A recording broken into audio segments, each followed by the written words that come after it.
This is the biggest conversation really on my desk right now, is this rapid build out of artificial intelligence. I want to remind people that before COVID happened, this was just kind of a pie in the sky. Someday, maybe, we're going to have this great artificial intelligence that'll do all our work for us. We'll have so much leisure time. And then you had a lot of people talking about this massive futuristic view of what artificial intelligence is. COVID happened, and then all of a sudden it was just dropped in our lap. Here it is, and now we're in it. I didn't get a vote, did you? But society is changing rapidly, like this. Artificial intelligence is transforming the way we live. Your fitness tracker, that's AI powered. The music recommendations you get on your various playlists, guess what? AI powered. For all human history, human beings have been the smartest beings on the planet. Now, human beings have created something that is far smarter than they are. People are concerned about immediate problems. Maybe it will influence some election. They're concerned about technological unemployment, bias. My main concern is long-term super intelligent systems we cannot control, which can take us out. We are building more and more these AIs that seem to have deceptive intentions and behavior and want to preserve themselves at the expense of our moral instructions. It's pretty obvious that if we create new entities that are way smarter than us, there's no guarantee that we're not going to totally lose power to them. The biggest risk is obviously human extinction, that every single person on the planet is dead. I can't see a path that guarantees safety. We're entering a period of great uncertainty where we're dealing with things we've never dealt with before. I think we should be cautious with AI. I think there should be some government oversight because it affects it's a danger to the public. In that clip, you may not realize, but those are some of the founders of large language models, some of the programmers of the base AI, and obviously you have Elon Musk in there. I mean, this would be akin to like people going into a workshop and saying, trust me, we're going to go in and make something that's going to help humanity. And then minutes later, they come running out, the workshop's on fire, and they're going, it's going to kill us all. That's what that is. And so I want to bring on our next guest. He is an amazing investigative journalist. He's been looking at this issue for a couple of years now with increasing scrutiny. He's looked at a lot of other issues. We played clips of him before. His name's Alex Newman. Alex Newman. Alex Newman. Alex Newman, award-winning investigative journalist. CEO of Liberty Sentinel Media. Also the author of Indoctrinating Our Children to Death. You serve as the director of G. Edward Griffin's Red Pill University. What role should public education be playing in the lives of the American people? In my opinion, the government really should have very little to no role in the educating of our children. They all told us what their agenda was. It was to turn the children into little socialists, little communists, little humanists, and away from traditional American values, biblical morality, and these really cornerstones of what America was founded on. I think the best option that a parent has is to just make the decision right now, I'm going to reclaim control over the education of my children, and I really believe that homeschooling is the gold standard. Agenda 2030 was signed by every national government in the world in 2015 on behalf of the United States. It's a plan to totally transform every element of our lives. In fact, the head of the UN General Assembly at the time called it the master plan for humanity. You got to transform agriculture, you got to transform the food supply, you got to transform every element of life.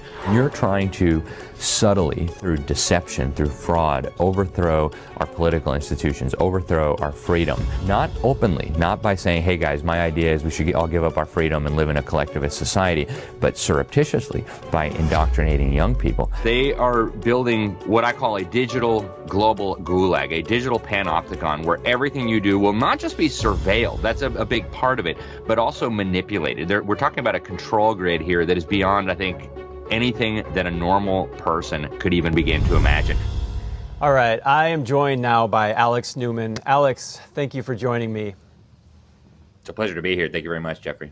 Alex, I want to jump right into this. Artificial intelligence. We were told that this was kind of an idea like the Jetsons before COVID. It was coming, for decades before COVID. At some point, we'd have this technology that's going to make our lives better. There's always been this promise by government or by industry or both that this technology is going to come and it's going to just revolutionize society. And it was dropped in our laps directly after COVID. Now here it is. What have you found looking at artificial intelligence and the dangers this poses? Well, thank you, Jeffrey. And I do think this is one of the most consequential stories, probably of all of human history, right? I mean, this is so huge. It's very difficult for a person to comprehend who hasn't really been studying this for years, because it is going to transform every element of life.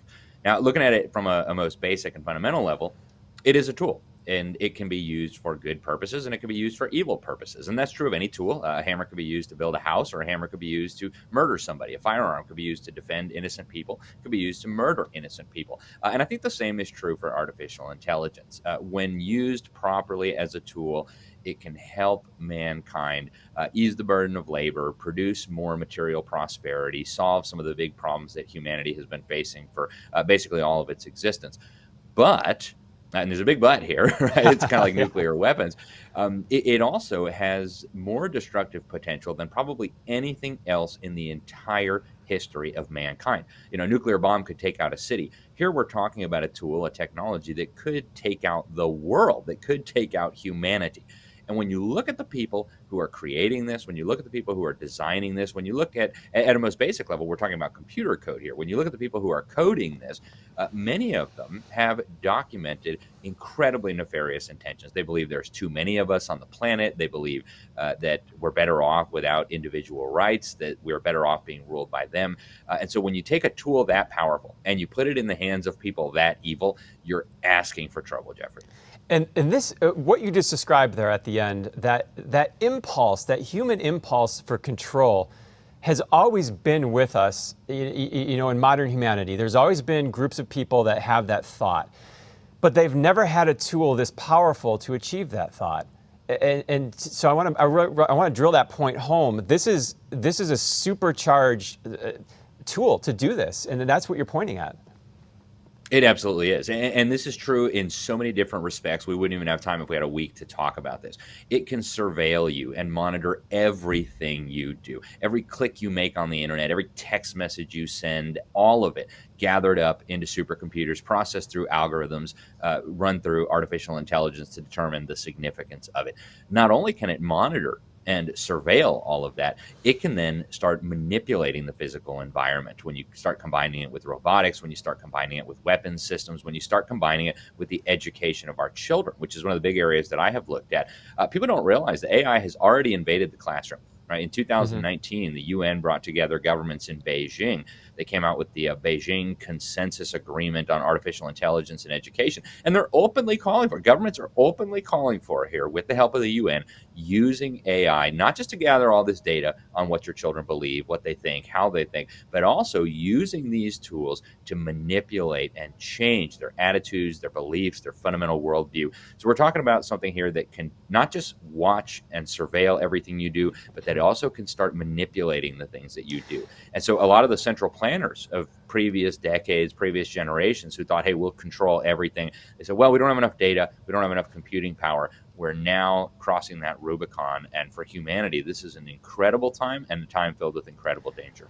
And I find the timing fascinating, because the Agenda 2030 of the United Nations, this push, this sustainable push that's seeing farmers get kicked off their land, that's seeing hillsides get covered with solar panels, you're seeing this push really being rejected by European countries. You're seeing this push being rejected by the politics here in the United States in this cycle. So here comes AI to almost save that agenda. Do you see it that way? Absolutely. And I think that is what the totalitarians are going to eventually try to use AI for, to save their agenda for global tyranny. I mean, if you listen to them carefully, they've been pretty open about this now for several decades. They want a one world political, economic, and even religious system. And they've been telling us this openly for a long time. I've been going to UN summits since 2009. I've watched them talk about these kinds of things. But frankly, people are not all that interested in this. They're not interested in giving up their national sovereignty. They're certainly not interested in giving up their individual liberty. And so in comes artificial intelligence, this incredible tool that has the ability to manipulate people down to a personalized level. And again, to go back to the classroom, you see this so clearly in schools. The big trend now is personalized learning and social emotional learning. What they're doing here is they're through the artificial intelligence devising individual programs targeted to a particular individual with all his or her quirks and pre-existing attitudes and biases and beliefs. They're targeting these programs to manipulate what they think. And so in comes these technologies, informing what's happening in the classroom, informing what is going to appear on your television screen, with a very, very advanced understanding of what it takes to manipulate people, to get people to surrender their freedoms, whether it be fear, whether it be ignorance, whatever it takes. You combine all of that together, and I think it is absolutely clear. I don't know that it's clear that they will succeed, Jeffrey, but it is absolutely clear that they will attempt to use these technologies to eliminate human freedom, to eliminate human privacy, and to basically move us in a direction that is so radical you almost sound crazy talking about it, but these people do. Right? You listen to Yuval Noah Harari, who says that within 100 years, humanity is essentially not going to exist anymore. Earth is going to be dominated by these creatures that are a fusion of technological components with biological components. I mean, it gets really weird. They think they're going to evolve into gods, Homo Deus, as Yuval Noah Harari has put it at the World Economic Forum and in his book. That goes into my next point. You have artificial intelligence that has been marketed to us as, well, it's just going to make your workflow a little easier, or it's going to transcribe your Zoom calls. Isn't that going to be great for you? But again, like you said, the people that are pushing this behind the scenes or now out in public, they have a lot of different goals. And there's a clip right here. I don't know if you can see this, but there's a clip right here of some of these luminaries talking about like Yuval Harari. Take a look at this. You're working to build basically an interface to the brain. Yeah. Electrode to neuron interface at a micro level. Okay, what is it? Like, I'm gonna have like a plug in my head that's gonna fit into a hard drive? Like, or how does that work? Yeah. A chip and a bunch of tiny wires. This would be implanted surgically. And it would do what? Could you input? Could you download Jim? Mm-hmm. Yes. What? The long-term aspiration for Neuralink would be to achieve a symbiosis with artificial intelligence. What we have seen so far, it's corporations and governments collecting data about where we go, who we meet, what movies we watch. The next phase is the surveillance going under our skin. COVID is critical because this is what convinces people to accept, to legitimize total biometric surveillance. And Alex, I want to bring to a finer point on what you were saying is, we've always had this space where human creation was by our own volition. We created something, it was in reality, and we would use it to better our reality.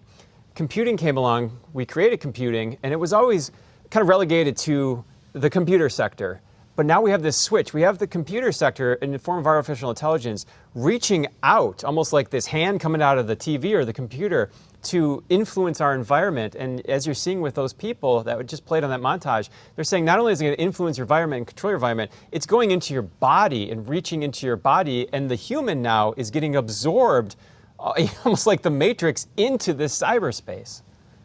Yeah, and again, Jeffrey, this stuff sounds so crazy. You know, somebody who hadn't heard of AI suddenly, pops into this conversation and says, what are you people talking about? But this is the reality. They have been talking about this openly for years now. Elon Musk years ago was talking about how Neuralink would have the ability not just to predict what your brain was going to do, not just to read your activity in your brain, your brainwaves, but also to write on your brain. And he was talking about this years ago. And so we're moving very rapidly now toward what Klaus Schwab described in his book on the Fourth Industrial Revolution, the fusion of our biological systems with technological systems, which results in the creation of a whole new world, right? And so now you have this kind of convergence between things that like New Agers and occultists have been talking about, with a one world brain converging with technological realities. And I don't expect that, next year or even 10 years from now, the federal government's going to come out and demand that you insert a Neuralink chip or whatever competitor comes along within your brain.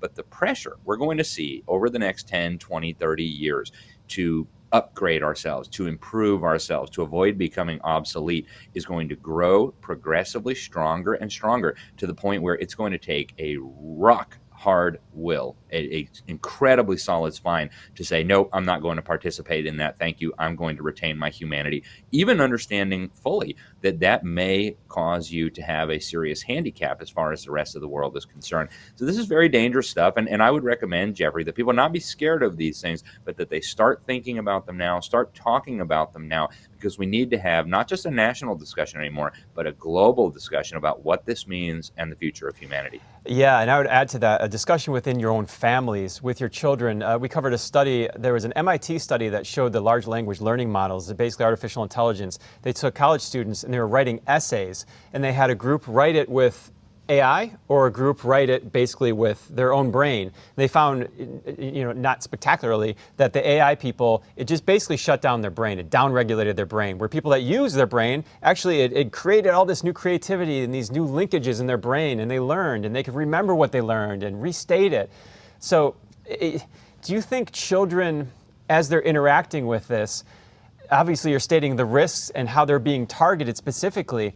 Do you think parents, by holding their children back from this, will have a competitive disadvantage if the rest of the world's doing this? Is there a safe level of interacting with this AI? I mean, I don't even know if that can be answered right now.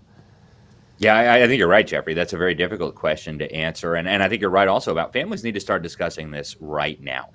AI, like I said at the beginning, can be a valuable tool. It can help us as individuals and it can help us as societies do some important things that would have been very difficult, if not impossible, prior to the development of these technologies.